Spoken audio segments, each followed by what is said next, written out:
Thanks, listeners, for joining us on a beautiful autumn day for today's edition of Elko Live. This is the day, our first Friday of every month, that we get to go outdoors and enjoy our public lands and find out about all the beautiful benefits of being the owners of millions of acres of public lands throughout, not only throughout the state, but throughout the country. So our guest today from the Elko district of the BLM, Clint Mothershed, is going to bring us up to date on all the great fire news because fire restrictions have been lifted. That's important for all of you out there hunting, enjoying your recreation on your public lands. So we'll get the latest from Clint Mothershed on that. But Paul Brownlee is also in studio today, and he is the manager of our beloved California Trail Interpretive Center, this beautiful public facility that is located just about 8 miles west of Elko. You take the Hunter exit off Interstate 80, and Paul is the manager. And we're going to start with you. I'm going to scoot that right up to you, Paul. I should have done that in the beginning. There we go. I know how much you love your microphone, right? Of course. Yeah. We are going to find out from you about some of the latest developments at California Trail Interpretive Center. I guess the first thing is that winter hours are now in effect, right? Yeah, so at the beginning of this month, we switched back to winter hours. So we'll be closed Mondays and Tuesdays, but we're open Wednesday through Sunday from 8:30 in the morning until 5 p.m. And you're still doing, obviously, programs and things for school kids, field trips, things like that, right? Of course, field trips are a little slow this time of year, but we have a lot of events that we put on anyway. And we're going to find out more about that, of course, here on our radio show. Oh, there we go. Thank you for helping me with that, Logan. We're going to find out more about, of course, those special programs and activities, because I know Amanda Halsey and the crew are putting together some stellar events coming up, beginning with this month, but of course, rolling us right into December as well, because the Trail Center is so popular with families. And Paul, it's hard to believe, but it's still offered free of charge, right? It is still offered free of charge. Just a shout out to Amanda. She just put on the Wild and Scenic Film Festival, which went really great. We had quite a few people show up, and it was a really great event. And that was, of course, an event that was co-hosted, I think, by the Southern Nevada Conservancy, Paul? Yep, it was co-hosted by Southern Nevada Conservancy, and we had many partners in it. We partnered with the Northeastern Nevada Museum to put it on, so we put it on in there. And we had a bunch of partners there with us. Yeah, you had some great raffle prizes, and again, it was in a beautiful setting there at our museum at 1515 Idaho Street, which I think, Paul, that really serves, it illustrates how important these collaborations, these partnerships are within the community, right? Coming together? Yeah, definitely. I mean, we couldn't do it without the community. So the Wild and Scenic Film Festival was really an emphasis on sort of the diversity, how much we rely on our public lands for any number of uses. It's still very much the multiple use concept. I know I really enjoyed the film about, the prospector, just kind of a nice slice of life story, if you will. And then there were other short films that were featured, rolled into a really nice couple of hours that, again, show just a variety of ways that people enjoy their lands and their environment. Yeah, the prospector was one of my favorites as well. Yeah, that was great. That guy's a great character. So if you would like to support the Wild and Scenic effort, I understand that there may be more of these types of events in the future. Yeah, so we're looking into potentially doing this again next year. Oh, that'd be great. Because again, it looked like it was a nice turnout for the kind of a smallish venue, but you wanted to fill that up, and it looks like you were really successful in doing that for the first year. So cool. Yeah. We're going to talk more about some of the other super events that were happening, especially over the weekend, in which there were numerous people on hand for the NUA Knowledge Center's hosting of the Ruby Valley Treaty Conference in Elko. That was over, 3 days. Those events were on campus at the college, the Elko Indian Colony, and this year including the California Trail Center, Paul. Yeah, so we have a temporary exhibit that we worked in conjunction with them to put up. It'll be it's up in the Trail Center right now. You can check it out. We have it back in the Great Basin Room, and we also had a really good turnout for that reception as well. That inspired a lot of people to be confident about, again, stewardship, kind of ownership, if you will, and the fact that the Trail Center is willing to still tell these diverse stories. Definitely. And that's been one of my goals since I got there, just to kind of, update some of our exhibits and tell some of the other stories that aren't so well told. Well, thanks for doing that, Paul. I know it made a huge difference for not only the people that were featured in the exhibit and the history that's important to them, but people should know that, this included a Great Basin College, a cohort from GBC with history and English professors and people that have been researching these topics. Yeah, it did. They actually put the materials together for us, and we reviewed it and got it printed out. But they actually did a lot of the work behind that exhibit. And we know that it complemented the student youth, the youth artwork display from a Waihi Reservation. That's still up this month? That is still up, so that'll be coming down at the end of this month. So I would encourage you to come out and check it out if you haven't. The students' art is still for sale out there. We will be taking it down at the end of this month. Okay, so don't miss it. Native American youth art as featured at the California Trail Interpretive Center. Again, an important part of the storytelling. These are generations of stories that have been handed down, as this is largely an oral tradition, right? Yep. So don't miss out on that as well. So again, California Trail Interpretive Center's winter hours. Now the center is closed Monday and Tuesday, but they're open Wednesday through Sunday, 8:30 a.m. to 5 p.m. with free admission. Well, speaking of art, we really want to highlight a local author and artist who has been chosen for a really cool program that you also started up this year. If you wouldn't mind telling us about Larry Heislip? That might be, that's Amanda's note for us today. So, okay, let's see. Yeah, sorry, I didn't know okay. about that one.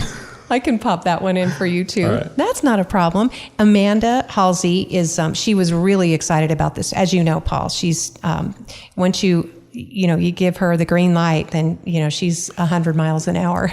Oh, wait, I'm tracking. Yeah, so you're good. That's for the artist in residence program that we have going on. Yeah. Absolutely. And it's Larry Heislip. So people love Larry's work. He is involved in Friends of the Ruby Mountains. He is a columnist for the paper and an author. He's written about local wildlife and trails, and everything is super friendly, family friendly. So he's going to be creating, I guess, some pottery pieces that will be displayed at the center, right?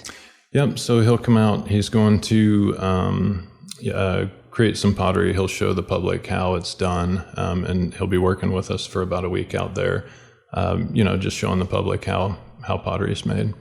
And I think it'll be cool. He gets to tour some of the favorite areas, the public lands. This was how Amanda was describing this, our first ever local artist in residence program. And there were local applications that were sought. You could be an artist or musician. Any number of arts would be featured. And then, as Paul just described, creating those pottery pieces. And there's a famous pottery school at Tuscarora. They often harvested local clay for that. So there's a lot to this, having Larry being chosen for that. So the funny thing, I think Larry would be able to show us spots on public lands. He's been so involved, That'll be great. And yet another use and resource available to us on our public lands. Cool. So we want to really highlight what's coming up on October 14th, Paul? We're hearing a kind of a buzz about this. So on October 14th, we'll have a solar eclipse here, an annular solar eclipse. So it won't be total, but the moon will be in front of the sun. It'll just be a little bit further away from the Earth, so you'll be able to see a ring, like the ring of fire on the outside. And starting at 7:30 at the Trail Center, we'll have, we're going to do a viewing out there. We've got some people from, we've got some scientists coming out with some high-powered equipment, so you'll be able to check it out through scopes. We have glasses for folks. We've ordered over 1,000 of them, so, people can look at the sun without hurting their eyes. That'll start at 7:30, and we'll offer some, just some snacks, some coffee, and then, we'll have people on site to show you what we're doing. And by 8:07 the eclipse should start, and by 9:22 it should be, the full thing. So, an annular solar eclipse. This is really historic, and it's kind of fun when you can, bring your kids and tell your family and say, hey, we went to this event. We were part of this. This is a kind of a once in a lifetime thing. And it's really neat that the Trail Center is doing something like that, Paul. I've only seen one other solar eclipse, and I was like 8. So, Yep. So there you go. Could be. And I know that Great Basin College hosted something. And again, it was years ago. I think I want to say almost 20 years ago. And Olivia was pretty small. So it's something that, you can talk about for years to come with your family. The annular solar eclipse party, which is Saturday, October 14th, starting at 7:30 a.m. at the California Trail Interpretive Center. And it's also free. It is free. We're expecting a fairly large turnout for that. We've had many phone calls, people asking us about parking and all that. So we've got everything squared away. We have extra parking and plans for all that. So we're expecting quite a few people to come out. Great. Yeah, I think, and I can even ask Clint this, he may or may not know, but I think local emergency services are in the planning for this too. They think that we could have as many as 20,000 people, between Elko and Winnemucca. Winnemucca is the prime viewing area, so they're looking at. So there you go, Clint. You'll be on the spot when we get to you, and you can think about that. So from the solar eclipse to the moon rising, another cool opportunity this month, right, Paul? Yeah, so the moon should be at one of its brightest spots in the sky, and that'll be on the 21st of October, so we'll do it on Saturday. And out at the Trail Center, again, we'll, check it out there. So we've got some, snacks and other things for people out there. It'll be free. Just come on out and check it out with us. And you have telescopes, which is super cool, and people there to help us look through the telescopes because, it's a thing. We do, and I'm not one of the telescope folks, but some of my staff members are excellent with those. I couldn't find the moon with the telescope, but they're really good at it.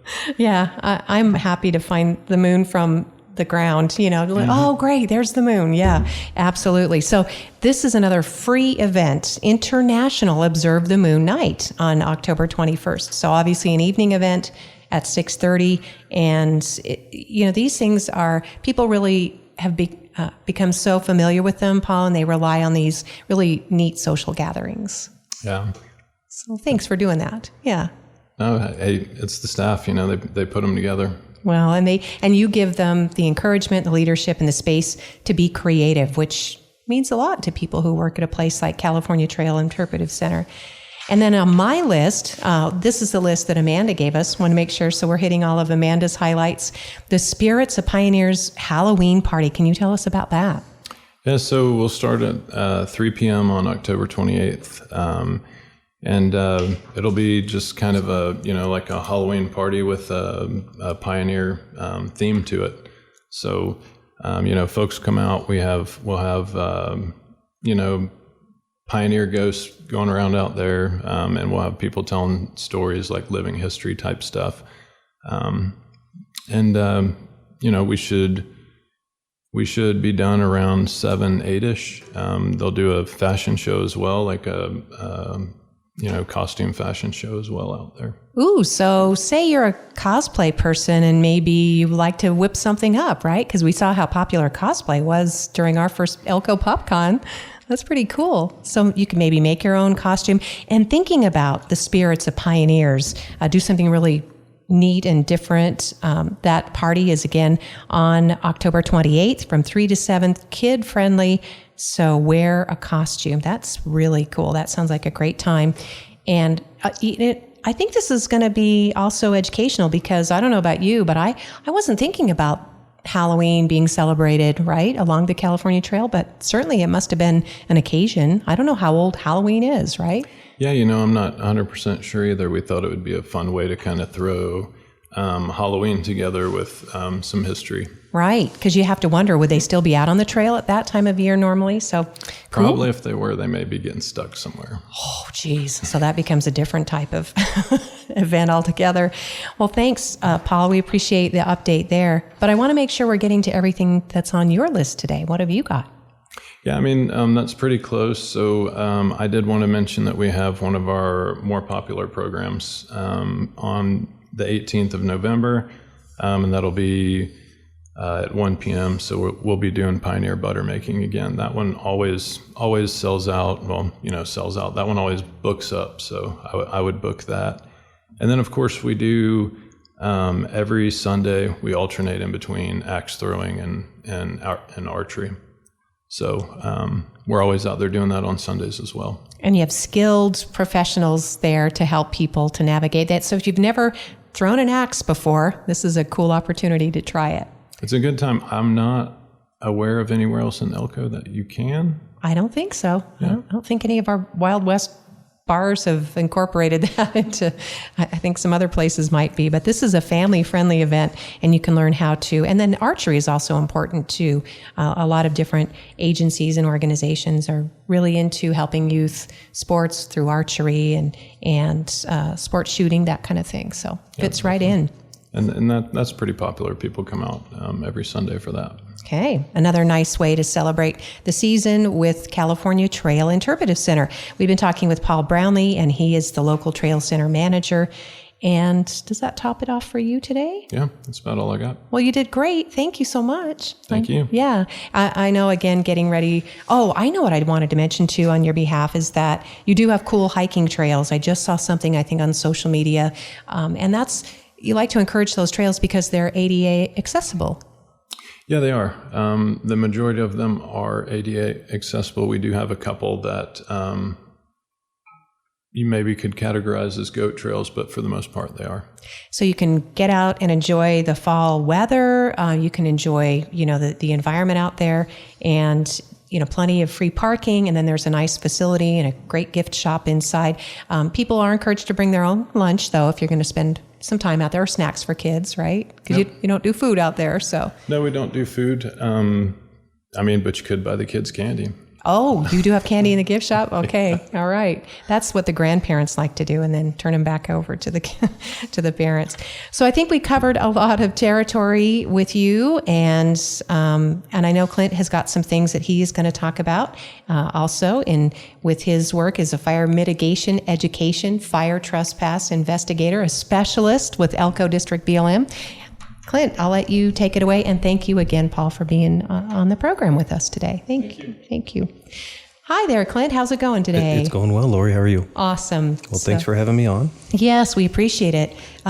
It looks like, we kind of got through this initial early, but it's not over yet, fire season, right? That's right. We're still, until for Elko County, until we get a good amount of precipitation on the ground. It's usually end of October, beginning of November, we feel a lot more comfortable with where things stand. And that also means that we've gone through hunting season. So right now, sorry, I inhaled a lot of smoke on a fire investigation this morning. It was a haystack. It was a haystack, yeah. And it was really smoky. But right now, just for the public to know, we're still in El Nino. And how that's going to look for the next 3 months is really we're expecting average temperatures and average precipitation through December. So basically what people expect this time of year, no anomalous stuff that the Weather Service has pointed out to us yet. It is hunting season, so I want to remind people to be safe when they're out there hunting and recreating on public lands. And good news for them with the cold weather coming in is the fire restrictions are no longer in effect. If you're curious about specific spots within Elko County or anywhere in the state, you can go to nevadafireinfo.org, and there you can actually select on an interactive map exactly where you want to be, and it'll tell you if there are fire restrictions. So if it's a state park or if it's a Forest Service land, you can find out exactly what restrictions are in place, if any. And especially at some of the parks, because the terrain, the vegetation, the clearances, they might all be different, right? Yeah, absolutely. Yeah. And since we're talking about parks, I just want the public to know that the BLM fee-paying campgrounds are still free through, I believe it's December, until they can beef up the security on the collection bins. So that's the intent. And I think in speaking to Gerald a couple of days ago, that's what he still wanted me to convey to the public. But for everybody out there, now that we can have fires in established and dispersed sites, the first thing I wanted you to know, on a typical day when you're hunting, you get up and you might have a campfire to warm up by while you're putting your boots on and getting ready to go. When you leave, If there's nobody still at the camp, please extinguish that fire fully. For example, I believe it'd be on Tuesday or so, we're going to get some more weather in here. It's a low pressure system, and on the leading edge of those storms, there's usually strong winds. And so all we ask is people to do is basically put some water on it, stir it with a shovel, feel it with the back of your hand. If there's heat in there, do that again until you feel no heat, and you'll be good to go. Nothing to worry about. You won't lose your campsite and your stuff possibly. So it's a good tip. And I mentioned the frontal passages, and there will be some coming through in the next 4 or 5 days. So for folks out there in the hills hunting, good luck, and get ready. Watch the winds. Always be upwind. And I know you've got some pointers too, Clint, because people like to use their UTVs, get out, and we still have plenty of dry grass and vegetation, right? Oh, yeah. Yeah, we do. So for folks that are driving out to their campsites, the number one causes for fires in Elko County and actually statewide are roadside ignitions. A lot of that centers around vehicle maintenance. Make sure you check your tire pressure. If your rig's not running good, just take it to a mechanic. We have seen an uptick in just vehicles fully consumed by fires by the time folks get there. So it's in your best interest, insurance-wise and everything else, to take care of your vehicles. You take care of them, they'll take care of you. Is a lesson my dad taught me a long time ago. So, and also, if you're going to pull a trailer, check the chains. Make sure they're not dragging on the ground.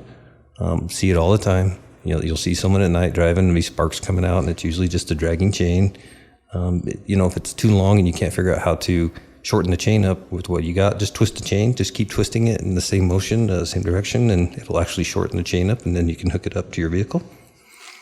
If you got UTVs, most they come equipped with an approved spark arrestor within them, but some folks like to modify and beef up their machines, and what that basically the easiest thing to do is to replace the exhaust so the engine breathes easier.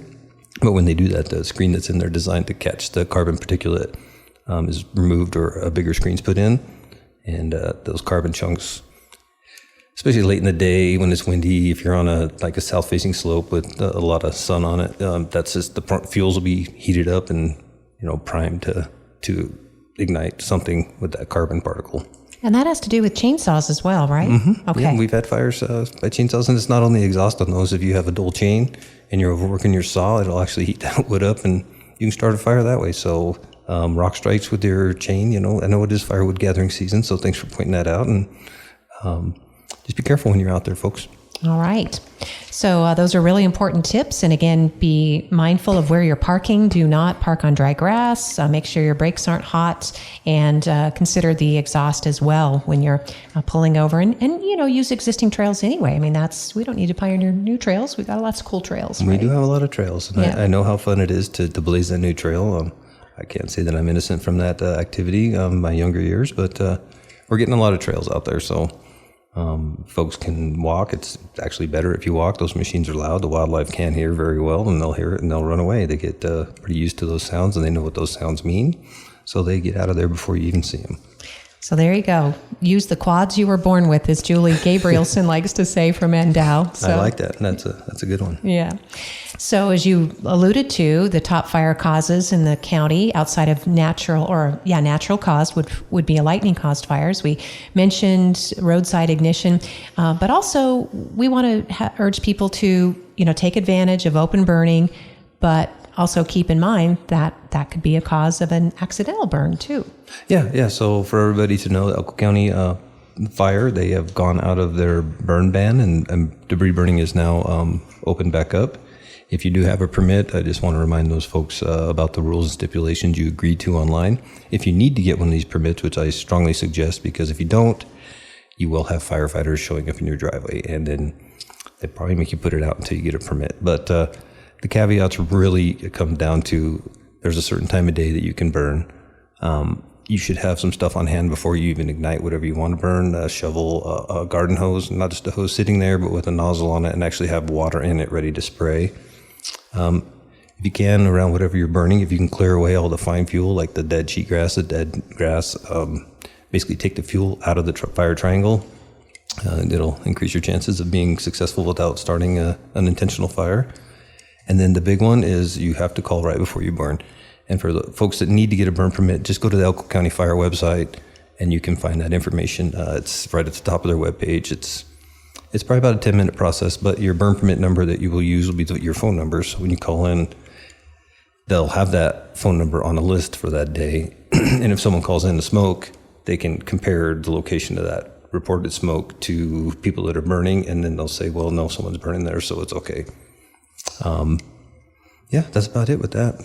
That sounds good. And Clint, thanks for the positive report and just the friendly reminders of how we can all be good stewards and prevent these accidental fires on our public lands. And that goes for everywhere throughout rural Nevada. I'm sure if you're traveling to other states as well. So absolutely, just great fire tips. And again, that's an important resource. The website that you mentioned, super easy to get to, nevadafireinfo.org. Yeah. So here's something that I know you always look forward to because there's several special events, and you're a very popular guy, Clint. People appreciate seeing Clint Mothershed. It's not me so much as it is Smokey Bear, I believe, but kind of go hand in hand sometimes. Yeah, for the next month, what we have is the Elko Pumpkin Festival out in Lamoille in the Grove. It's on the 15th of October, and it'll run from 10 to 4. I think we'll have a pumpkin patch there for kids to actually go out there and pick their own pumpkin out. So it'll be a fun family event, and hopefully the weather is fair and makes for a great day. And then the next one is the Nevada Day Parade, which is not on True Nevada Day. It is actually on October 27th, and it'll be in the downtown corridor.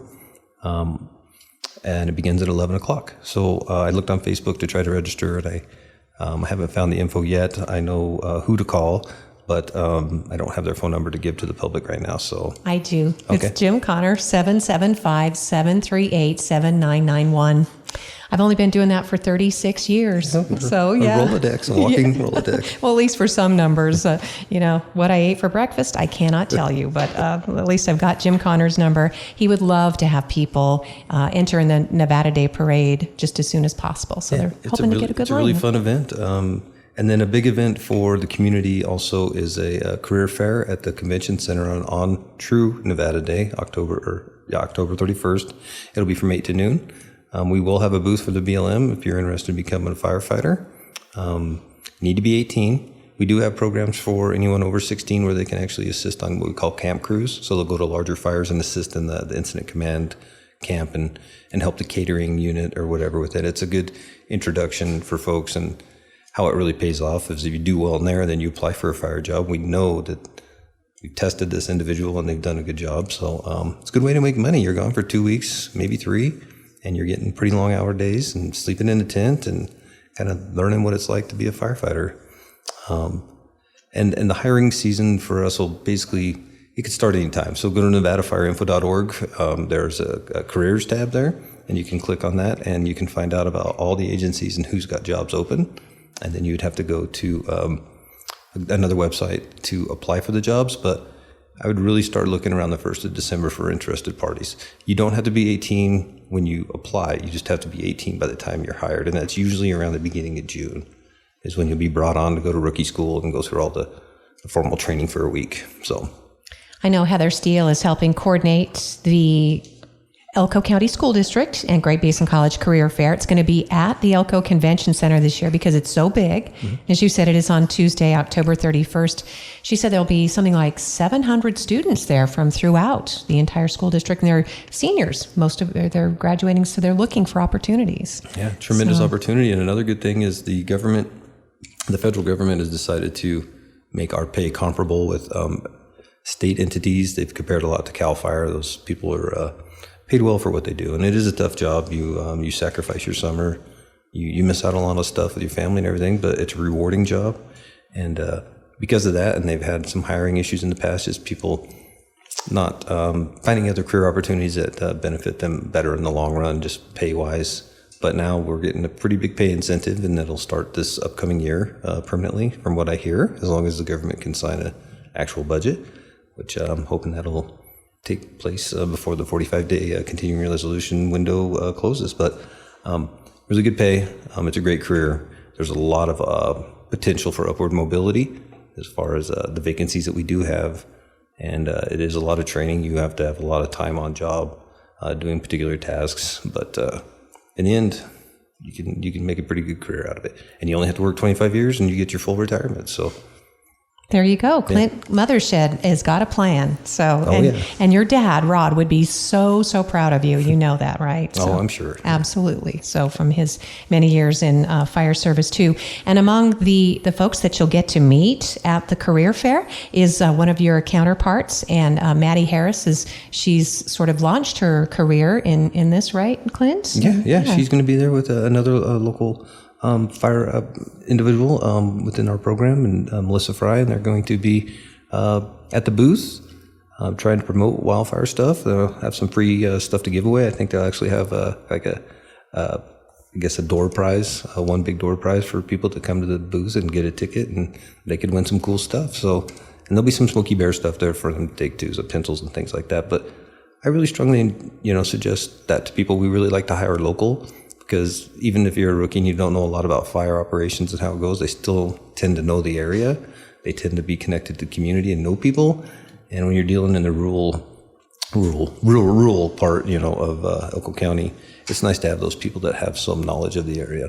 Yeah, the family and friendships can really go a long way, and an appreciation for the terrain. Sometimes when literally people, kind of helicopter in, it's hard to have that attachment. But we've seen this over the decades, Clint, and I think your work has gone a long way to emphasizing that, how important it is that, we live here and we care for our lands, and it's part of being good stewards. So if you know someone that would make a great firefighter or eventual fire administrator, send them out to the career fair. Right, and there still is even a program within the BLM that once you get far enough in there, it's called our 401 program, and you'll go to college. They'll pay for you to go to college. You get your upper level credits, which is required for a certain series that we have for hiring. It's so if you could get those upper level credits paid for rangeland management or forestry management, something along the lines of natural resource management. So there are some benefits to it for sure. Yeah, and you can always say time flies when you're having fun, right? So right, yeah. 25-year career goes by pretty fast. Yeah, I'm over 22, so yeah, I got to say you're right. Yep. Well, thank you as always, Clint. Clint Mothershed provides great perspective, and as far as this advice and these fire safety tips seems to be working. Again, people always look forward to seeing you and your crew out